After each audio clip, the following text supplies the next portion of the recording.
Hello, everybody, and welcome to the Simple Cooking with Heart kitchen in my home. Welcome, big hugs. Today I'm smoking up the house, making some Mexican street corn, our way, the healthy way, sauteing it here in the pan. Got a whole bag frozen right from the freezer with a little bit of jalapenos, a little bit of chili powder. You want to cook that with the chili powder a little bit here, just to wake up the flavor of the chili, the dry spice.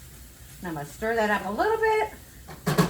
See if I can do my fancy, ooh yeah, okay, there we go. Now what I have here is the quinoa. I'm gonna dump this in here.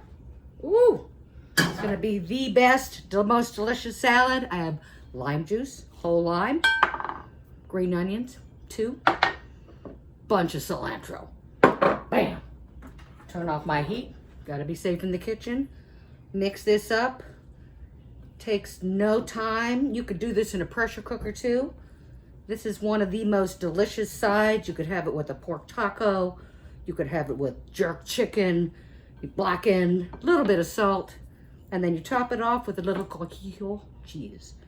Now you don't have to put that on here, but it's really nice. It adds a little bit of tangy. I'm gonna garnish it with a little cilantro leaf. And there you have it. Oh, and here's another little green onion, which majiggy I made. And enjoy. I know you're gonna love it. Thank you for joining me in the Heart Kitchen. See you next time. Bye.